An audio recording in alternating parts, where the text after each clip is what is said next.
cop who's ready to swear that somebody reliable told him or her that there's pot in your house, or that you sold some drugs or committed some crime, and that the fruits of that crime are invested into your real estate or in your bank account. So if some informant says Aaron Russo is growing marijuana in his backyard, and the cops come and raid my house, they can seize my home, my bank accounts, based on the fact that some informant said that. That's correct. An informant who stands to gain 25% of your seized assets. Whoa! Wait a minute. No! You mean the informant gets a piece of this action? Yes, either in reduced jail time in some cases, but most often up to 25% of the forfeited assets. It's right there in the statute. It's right there in the statute, yes. So I'm going to call up on everybody in here. Hey! This one. Let's seize their house. I'm getting 25% of that? And it places the owner in the untenable situation of trying to prove a negative. I challenge anybody here to prove there was no marijuana in your closet on this day 2 years ago. Prove it. That's the scary part about it, and what's happened. You know, Aaron, we've been talking about the Constitution, but this demonstrates very clearly the Constitution is what the judges say it is. And if the judges say this is constitutional, then it is. And so one of the problems really is that the judges, we have to have some judges who have the courage to talk about what your rights are and to be offended by this. But the Constitution is very plain English. It's not very difficult to understand. Well, you would think so, but historically it's always been nothing more than what the judges say it is. And this generation of judges seems to have a low esteem for some of these rights that we hold so dear. So who's vulnerable to forfeiture? Like everyone. Anybody. You know, there are lots of cases now where third parties are having their assets seized because of something someone else did. Say a landlord-tenant situation, for example. You may own an apartment building and someone living in your apartment may be selling drugs. The police will come to you and say, get that tenant out of there within 2 weeks or we'll take your property. And you go to your lawyer, you find out that the local landlord-tenant law requires you to give your tenant due process. So you start going through the due process that you're required to give under the local landlord-tenant law, and that's not fast enough. They come in and seize your property. There's a couple in Southern California, retired Army, I forget his office. He was an officer, and this was his retirement property, and he lost his entire rental property because he couldn't get the tenant out fast enough to please the cops. If you're a landlord, the situation is even more frightening than that, because they can search your rental property illegally, just kick the door down without a warrant. And if they find something growing there, then they can seize the house, and you, the owner, the landlord, don't have the right to object to the illegal search because you weren't living there. I just had a case like that last week, yes? And they are not embarrassed to stand up in court and say, yes, we're going to take his house, and he has no right to complain that we kicked the door down without a warrant because he wasn't living there at the time.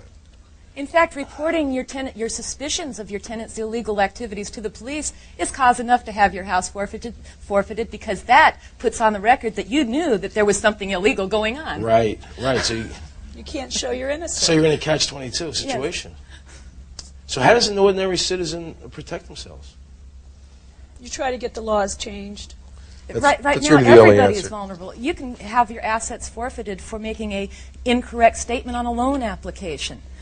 Fish and Wildlife not long ago seized a tractor under EPA laws because it ran over an endangered rat.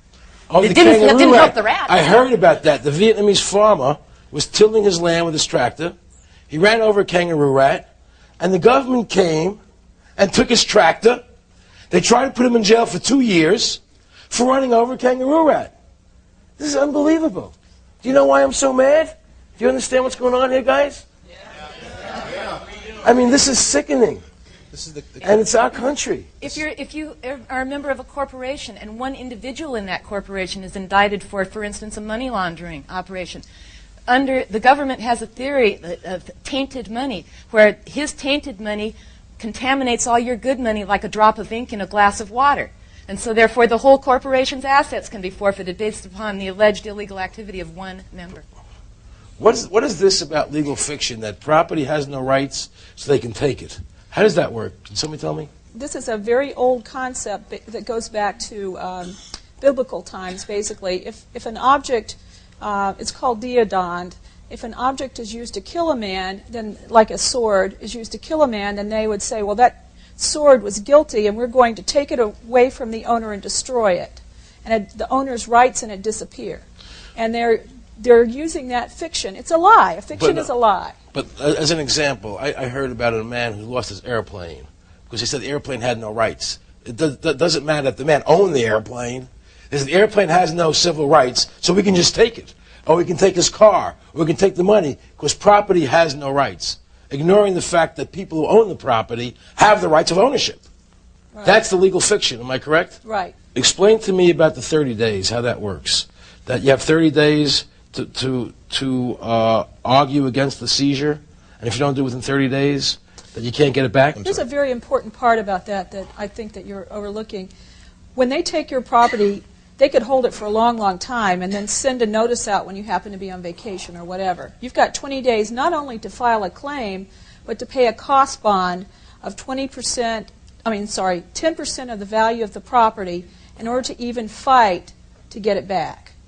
So in order to get a hearing, you've got to pay for it in advance. But if they just took everything you own, how can you pay for anything? Well, you're indigent, and of course you can't hire a lawyer, but because it's a civil case, you are not appointed a counsel. So you have no money left to hire a lawyer. Correct. They don't give you a court-appointed lawyer, so you can't even fight back in the time allotted. And the law is so complicated that the majority, I would say, of lawyers don't even know how to fight civil forfeiture. This is unbelievable. So people can't fight it themselves. And which federal agencies have the power to do this?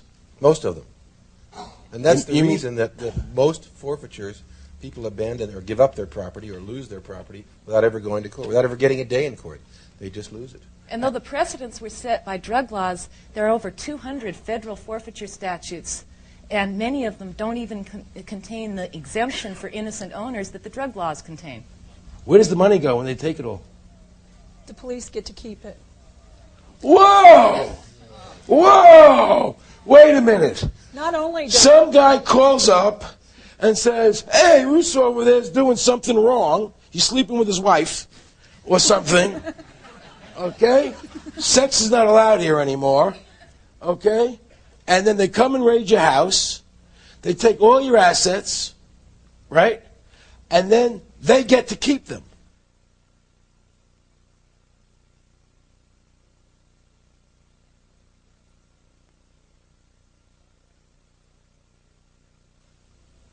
Now, a few days ago, something shocking came across my desk. A new bill, H.R. 1617, the Career Planning Act. Whew. And it's already been passed by both the House and the Senate. It's in committee now, waiting to go to President Clinton for his signature. Carolyn Steinke knows a lot about it. She's the executive director of Parents Involved in Education, and the facts she'll give you will prove that George Orwell's 1984 is only 12 years late. Carolyn, please be the first one to vent.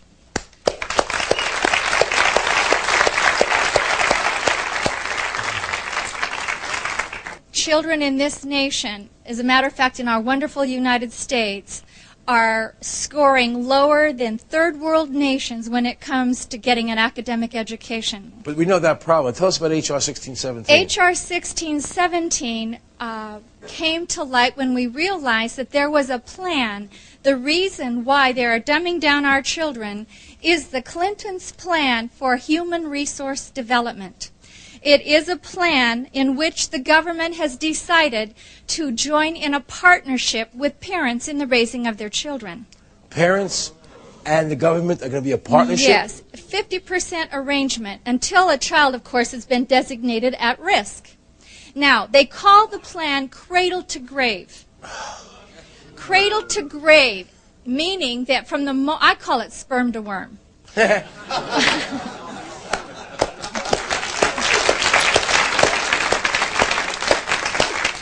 When the federal government finds out a child is conceived, that is the moment for assessing the parent.